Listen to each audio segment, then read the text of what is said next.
Is the FZ-07 a good commuter bike?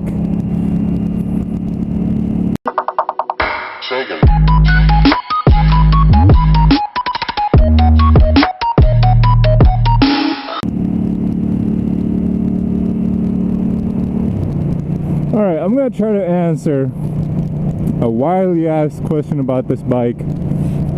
You know, a lot of people want to know, can you commute on this bike? Can you tour on this bike? My short answer is yes. Now, let me explain. You can commute and tour on this bike, no problem. But I would recommend a few mods to the bike before you start doing that.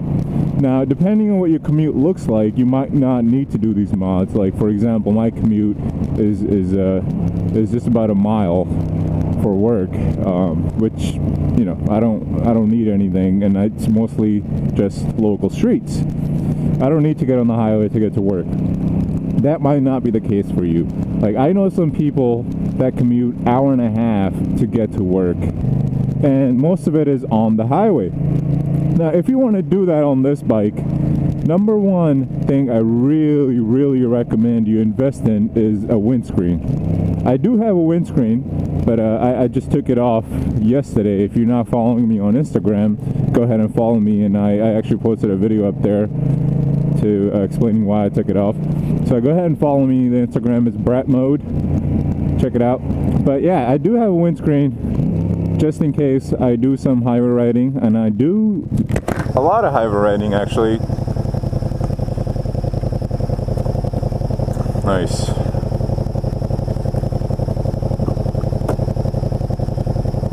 I have done 3 hours of highway riding in one sitting. It's totally possible, again, if you have a windscreen. I have done a highway ride without the windscreen on this bike, and it's pretty crazy. I mean, you can do 60, 55, 60, and you won't feel the wind that much. But if you're really trying to rip on the highway, going above 70, going above 80, you're gonna feel like you're being thrown off the bike.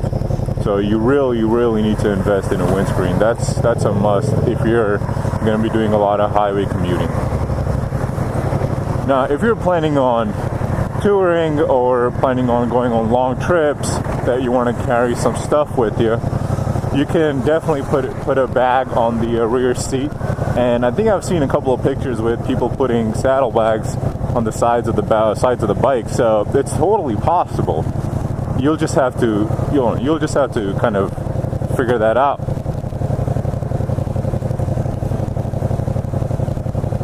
Now, in terms of the power, does it have enough power to ride, you know, long freeway rides at consistent speed? Can it do that? Now, I had a DRZ Supermoto, 400 Supermoto, and let me tell you, man, every time I got on that bike on the freeway, West Coasters call it freeway, we call it highway here. Every time I got on the highway, I would feel like I'm fucking ripping this engine apart, man. I felt so bad. Now, I'm not saying that bike can't handle it. That bike can handle that shit all day. I personally felt like shit. I'm like, holy fuck, yo, I'm destroying this bike every time I got on the highway. That is not the case with this bike at all. I mean, I don't even need to use 6th gear on this bike. If I'm going 60, 65, I don't need to use a 6th gear. I can stay in 5th and do that all day. The revs are pretty low at 5th gear. I think it's at 5,000 or 4,000 in 5th gear. And you can just, you know, if you need to pass somebody, you can just gun it and you'll be able to pass somebody. You don't need to downshift. Now, if you're doing like 65 and you're just cruising and you want to get the most fuel efficient ride, put it in 6th gear, and I bet you won't even feel like you're riding on the highway. It's so smooth, so powerful still, and the revs really drop down significantly. Like if you ride 6th gear at 55 or 60, like you can't even hear the engine. Like it gets so quiet. So it can definitely ride on the highway, no problem, all day if you need to. So it's definitely a yes from me. You can totally commute and tour on this bike if you want to. Again, you just need a few modifications, that's all. And another mod I guess you can do is, it's really not necessary, but you can. This bike has a lot of torque down low, and if you're willing to sacrifice that for a better highway speed, you can fuck around with the gearing, you know, maybe replace the sprocket on this bike and lose some of the torque down low but gain more speed up top. So if you want to do that, that's totally possible. I found somebody on the forum that done that. So if I can find that forum, I'll link it on the bottom description, but if not, then just Google it. I'm sure you'll come across it. This bike feels so weird without a windscreen. I've been riding this bike with the windscreen ever since I got the bike, and it feels so weird now that I took it off yesterday. So weird. I don't know, but it feels cool. I like it. I like it though. It looks a lot better without the windscreen, but if you need the windscreen to ride, you need the windscreen. It's all good. It's not a big problem. The windscreen I have is a MRA double bubble windscreen.